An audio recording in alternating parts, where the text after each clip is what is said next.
Need for repairs, no fees, no surprises. Just an honest, easy process so you feel good about your decision. Want to talk to him? Call 816-330-6000 or go to rexbuyskc.com. Rex Buys KC, helping people make smart choices one home at a time.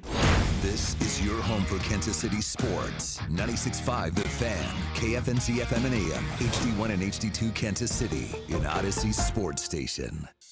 4 o'clock on Friday can only mean one thing. From St. Joe to Sao Paulo to Santa Clara, he's there every step of the way. And nobody knows the Chiefs like Nate Taylor. They will move Joe Tooney to left tackle. Now of ESPN, join CDOT on your home for Chiefs football. 96.5 The Fan. Welcome back into the show. My name is Carrington Harrison. Very happy to be here. Nate Taylor is here as well, getting you ready for Monday Night Football between the Chiefs and the Commanders. Nate, you know what? I actually kind of miss when they called themselves the football team. I understand why they had to change their name from the other name, and I don't have any problem with that. I understand that it was time to move on and find yourself a different name. Yeah. I kind of like the Washington football team. If their uniforms would have been just a little better, if it was even what they have now, I can agree with you. It's it's funny that they were just known as the football team, and yet everybody knew who you were talking about, which I think is a unique sort of branding strategy. I get that they're in Washington, and I understand that you have to do, something that is related to where you're from. Totally get that. You say Commanders, good. I mean, left hand up, I'll do it, but I mean, the football team was kind of cool, because it felt like the old school, like when people of a certain age say the New York Football Giants, you know exactly what you're talking about, even though we include football because at one point in time, ladies and gentlemen, there was a baseball team called the New York Giants. So that would have been kind of cool because they are that sort of foundational NFC East sort of, traditional NFL franchises. But I mean, I guess we'll call them the Commanders. That's fine. But I like the football team. So there's a lot of things I want to get your opinion on. Let's start with this because we've led with this a couple of days this week. What percentage chance would you give it that the Chiefs trade for a defensive lineman? Doesn't have to be an end, doesn't have to be a tackle. What percentage chance would you give it that they trade for a defensive lineman? I would be shocked if they didn't. It's going to happen, kids. We've seen this too many times where, it was not a secret last year with the receiving issues and the fact that they had to go get someone relatively quickly, even before the deadline. That, of course, was DeAndre Hopkins. We've seen them do it before with. Now I know it didn't work out last time with Josh Uche, so I know there's going to be some apprehension amongst the fan base. Kind of where I am. Yeah, but I get the sense that much like last year, every team in the league knew you needed a receiver. You still got a quality one in DeAndre Hopkins for that season. You can do the same thing with defensive linemen. I know there's been names that have floated out. I can't give you one in particular that's like leading the pack because we still need to see how these games, what the outcomes of these games are this upcoming Sunday. So you need another, reference point as you get closer to that November 4th trade deadline. The Chiefs could take it all the way to the 4th just so they don't feel like they're being price gouged just because their situation is so dire at defensive tackle. It was hilarious today, Carrington, that Steve Spagnuolo says, well, we can just put Leo at defensive tackle. No. You can only do that for so long, coach. So let's not take Leo Chanel out of his actual role that he's pretty good at. Just so people know, they only have Chris Jones, Jerry Tillery, and Derek Knighty. That's it as a defensive tackle standpoint. Yes, you can move Mike Dana inside. Yes, you could do that with Charles Omenihu on third down, but they need depth in a bad way. So I would still prefer defensive tackle over defensive end.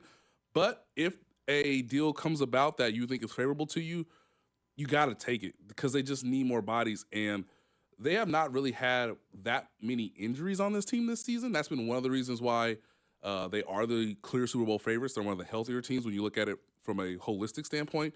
But the one clear issue on depth right now is at defensive tackle, and they could obviously get slightly better at defensive end, even though we are seeing progress from Charles Omenihu.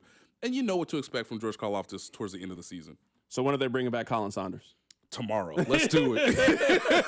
Let's do it, baby. This is the thing. Because I know people are going to be asked, like, well, then who do you want him to go get? It doesn't matter who I want him to go get. Anybody. The Chiefs only have the number of 75 NFL players. That's all they know. So whenever they need a running back, it's like, well, have you played for us before? Well, let's go get Kareem Hunt. Right. Have you played for us before? Let's go get Derek Nottie. They did it twice with McCole Hardman. Let's go get Colin Saunders. So yeah, I mean, right now you're telling me they need a defensive lineman. Yes. Colin Saunders is available. He's making basically no money this year. They're about to go trade for Colin Saunders in a week, and then everybody will be happy that he's back. Right, and he hasn't been playing much in Jacksonville, which doesn't make sense as to why they traded. No, it makes perfect sense. He's about to go play for the Chiefs. We're trying to keep him healthy for the playoff run for the Chiefs. Right, we've already talked before about the financial situation with Christian Fulton, where it's like, why hasn't he played? It's like, well, got to keep him healthy so that you can get that off the books to some degree, which still might be the case. I'm not sure Christian Fulton's going to be available on Monday night based on how things go Sunday. I do love the text line. They're like, Frank Clark is here. Sure, bring him back too. I mean, I did see those pictures. That was real. That wasn't just some social media nonsense. He was really in town. Now, I mean, I think he was in town for some family, personal stuff. I don't think he's coming back, but But I mean, we also saw, what was it, earlier today that Colin Saunders was at an airport with Yao Ming? Sure. Sure, he could be going anywhere. But yeah, they need to make phone calls really. Okay, if I think about this logically, they do need to start making, informative phone calls on Monday before they even play the Commanders, right?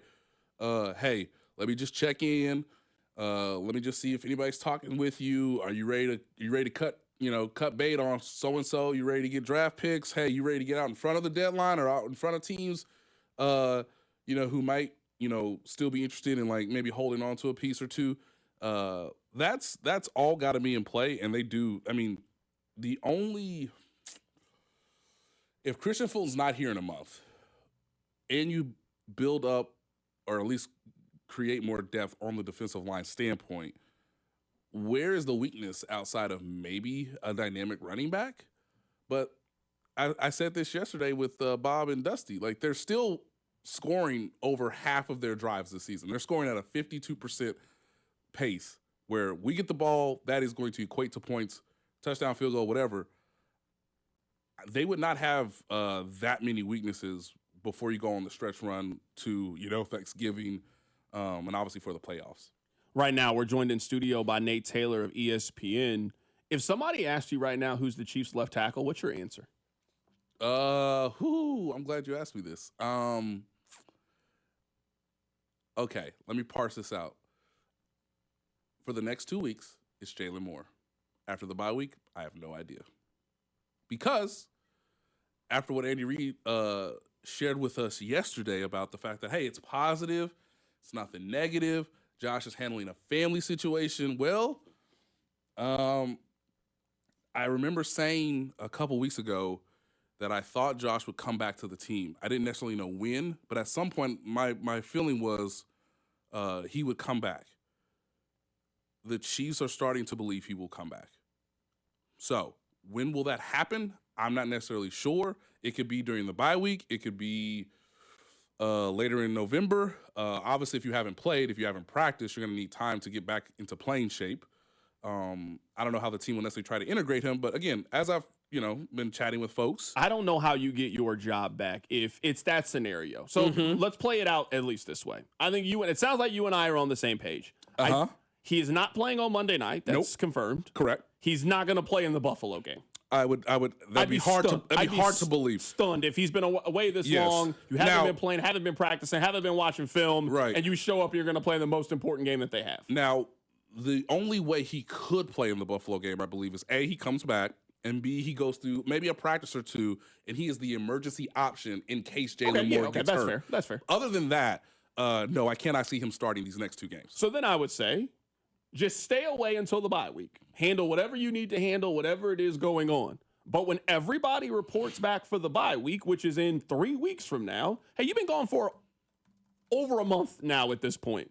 Are you playing football with us this year? If you're not playing football with us this year, okay, we just got to make a different decision. We got to make a different option, all of those kind of things. Yep. But I think now at this point, the question is after the bye week, and then after the bye week, are you now going to be our starter? And we are prepared that way, because to me, whoever's their starting left tackle when they head to Denver to play that road game, that's their starting left tackle for the rest of the season. That's how I would operate if I'm the Chiefs. If everybody is healthy, that's what we're doing. So the problem is, and I don't want to make light of this, the problem is he is so bleeping talented that, like, that's why you invested in a first-round pick. That's why he played the first 5 games. There were no issues from a football standpoint. So whatever it takes for him to get back into the swing of things, make sure everything's good on the family, personal side. Obviously, we all, work better. We are all more productive if things are good at home in our personal lives. So once that starts to get clarity, starts to clear up, then yeah, he's better than Jalen Moore, guys. I'm sorry. Like, Jalen Moore's really good. He's an amazing insurance policy, at least through these first 2 games. And I don't think he'll be really challenged much on Monday night against the Commanders. So, amazing guy to have. But this kid's the future. And despite how mysterious this all is, despite how strange it was handled, from a team standpoint, from, his side of things, like, again, you don't want to get into, like, someone's personal business a ton, but hey, our job is to try to figure out, like, hey, when are you going to come back to work? When are you going to come back with the team? But he's worth it. Like, I'm trying to be very clear, ladies and gentlemen. Like, whatever you think of Josh Simmons right now, he's still worth it and more. That's how talented he is. And so if the Chiefs can help him, if he can get help on his own, if he gets a bigger support staff around him just to take care of his own life, let alone like his profession, then that's going to be better for everybody. Right now, we're joined in studio by Nate Taylor. What's going on with Trey Smith? Is he gonna play in this game? Because it sounds questionable, like he's gonna be on the field for this one. Right. Andy will give us an update tomorrow. He has not practiced these last 2 days. I think if it was a playoff game, he would play. I'm not sure he'll play on Monday. Because it's back spasms, because it's lower back spasms. Hey, you obviously made an investment in the offseason. You made him at the time the highest paid interior offensive lineman in the league. But you can miss 1 game. And we got Buffalo, and we got the bye week coming up. I understand if the Chiefs say, hey, let's do the cooler thing. We saw them do that with Xavier Worthy. Again, I reported here on the show that I thought for sure Xavier Worthy was going to play in some limited role against the Giants in week 3. The Chiefs said, hey, let's just cool it off just a little bit.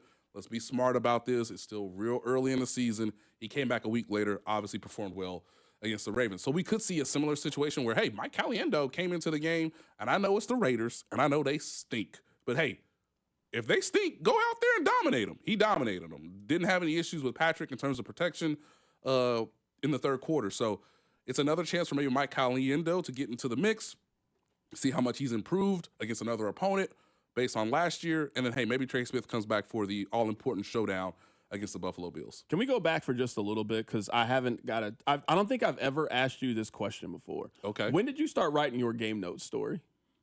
Like, what do you mean?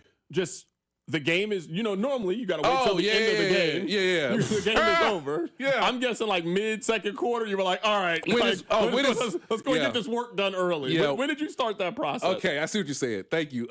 Back when I used to cover the Indiana Pacers, when I was an NBA reporter for the Indianapolis Star, I used to call it writing time. Like, because you can even tell in NBA games, okay, these boys don't have it. It's January. It's writing time. And I made that joke, that was kind of a wink to Winning Time, the great 30 for 30 documentary on Spike Lee, Reggie Miller, and those 90 Knicks series in the 90s. So writing time for me was halftime. It's 21 zip? Yeah, it was over. There's no way. It was over at halftime. There's no way. I'm going to be real with you. At halftime, I put it over to I put Red Zone on the main TV, and I put the Chiefs on the other one. I was like, I'm going to keep an eye on it, but this can't get my undivided attention anymore. No. The Raiders didn't do undivided attention energy on Sunday. It's crazy. The 2 notes that I had in the third quarter was, because remember, the Chiefs got the ball to start the third quarter, and they went on another long drive to score a touchdown. I literally saw Drew Tranquil, Brian Cook, and Jalen Watson stretching on the sidelines, like literally stretching. Like, man, we ain't played in a while. Like, let me just make sure I get right. And then the second one was right after they scored that touchdown to go up 28-0. You could just see the pep in the step of Gardner Minshew. Ooh, baby, here we go. He got it ready to hand it off. He was practicing handoffs. I'm about to play. Let me get some passes on the sideline here, and of course.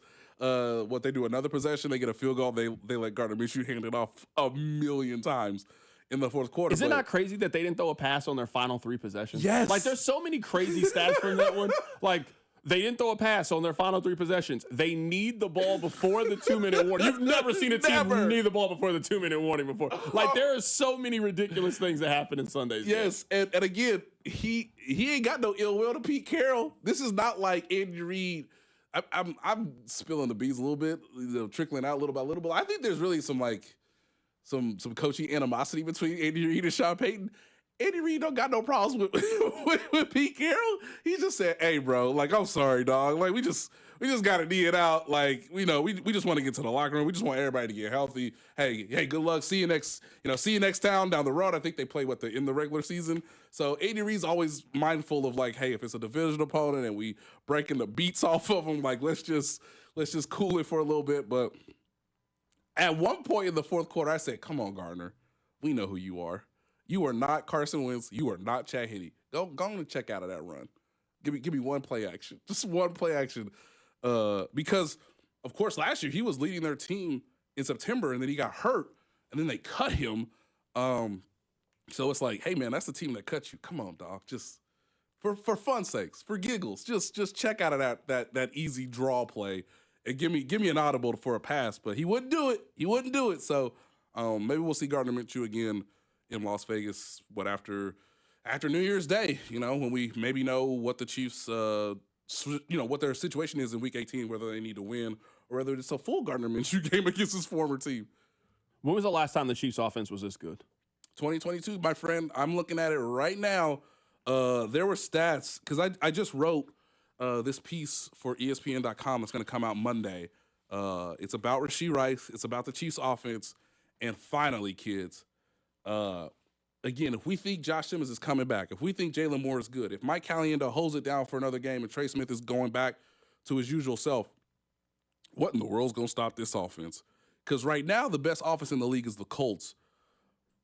But it might change in the second half, guys. They're averaging 35.5 points per game in the last 4 games. Of course, they scored 31 in 3 quarters. As I said before, they're scoring on more than half their drives. Mahomes he's one of the best protected quarterbacks in all of the league. So he went from taking more than 100 hits, Carrington, even though they won 15 games, to now he's not getting hit really at all, based on the structure of the offense. And every metric that I'm looking at is somewhat similar to 2022. Patrick Mahomes had 45 total touchdowns to be the MVP in 2022. He is on pace to do more than that this season. The offense, let me look at these stats real quick. I think the offense led the league in scoring that year. The Chiefs can once again, they are trending in that direction to do it again. So it has not been this fun. And I think Patrick is just starting to allude to it, but it's not been this fun for him with this many options and being protected since they went on that sort of rolling rampage in 2022, the first year without Tyreek Hill. This is why, at least, I feel like I've been one of the big proponents for Matt Nagy. Like, I don't want to make it seem like I think he's doing some fantastic job, but I felt like a lot of people were making the point of how much better the offense was with Eric Bieniemy. Well, Eric Bieniemy had a different version of Travis Kelce and a different version of Tyreek Hill during this point. Correct. So, like, now, yes, we're not nearly complaining about play calling and explosive plays because they got better offensive players. When you got Rashee Rice, you got Xavier Worthy, and now Hollywood's your 3, Juju's your 4. Like, their 4th wide receiver could be Tyquan Thornton on this team. Yes. So, yes, their offense is drastically improving because they just got better parts and better pieces, where I feel like there was a lot of criticism towards Mahomes at times when I've always felt like it was more the pieces around the quarterback and not him. Yes. And, if I was on the campaign trail for Matt Nagy, it would actually be, hey, if you want to try him again as a head coach, he has actually shown that he can develop young players. What they've done with Rashard Smith is him and Andy Reid. Xavier Worthy was not supposed to be this player as a rookie. He exceeded all expectations based on the predicament that they all were in with him, especially in the second half of the season. They integrated Rashee Rice beautifully against the Raiders, And again, he's only going to get better because he's only going to get in better shape. He's going to get more snaps. And, of course, the quarterback's playing well. So that takes development, too. Like, Patrick Mahomes' development is so small it almost feels minuscule, but he has actually been better this season than at this point last season. And that is saying something because Mahomes was still playing at a very high level last year, but the circumstances are so much better, and yet the coaching and the play calling and the scheming things up has really gotten back to a high level since Xavier Worthy came back, which is to your point. Hey, you give me good players, I know how to scheme it up. I know how to coach it up. I know how to get guys to be team-oriented, and also when their opportunity comes to, rise to the occasion and exceed at a high level. Now, the question will become consistency, how you get better. Another thing that is coaching related is... I mean, the only place for their offense to improve is the run game, and I just don't know if it can improve with the pieces that they currently have at running back. But the best part of the run game is Rashee Rice. Like, they could just throw him the ball at any time. And he is an extension of the run game based on what Matt Nagy has told me, based on how dynamic and athletic he can be with the ball in his hands, especially breaking tackles or just getting additional yards. Even if you throw him the ball behind the line of scrimmage, there's still enough other options to worry about that even the short passing game is an extension of the running game. The other point that I would make is we say coaching comes down to a couple things normally on a broad scale: penalties, turnovers. They have the fewest turnovers in the league, 2. And one of them, Patrick Mahomes threw the ball literally into Travis Kelce's hands, and we all remember that from the Eagles game. Penalties were an issue through the first 4 or 5 games. We ain't heard Jawan Taylor since he got engaged. He's a whole new man. Look, man. I like this version of Jawan Taylor. Where was he at Where before? was he? Hey, he looked up and said, oh, wait, this is a contract year. He was probably ready to settle down. Yes, That's what happened. Hey, he's a new man now. I like this version of him. He really had his first game. I think this is the case. He really had his first game without a penalty. Was this the Baltimore game? And then he said, you know what? Let me get dressed real quick and let me handle my business with my queen, right? let me get on that knee for my queen. So he's been excellent, like excellent. The Lions said, okay, all right, maybe Jalen Moore, yeah, he a real player. You know what? Aiden Hutchinson, go on the other side. Max Crosby, go on the other side. And Jawan Taylor's just been like, no, it's not an easier advantage here too. Like I can play really well if I'm not penalized. So the Chiefs have cut down their penalties. Of course, they didn't have any against the Lions, and they're not turning the ball over. That's coaching. That's a emphasis on concentration, on focus, on understanding your technique, so that you can obviously keep the ball and keep getting, further and closer to the end zone. I mean, it's just, I understand, man. I understand. Like, the problem is, and this is for any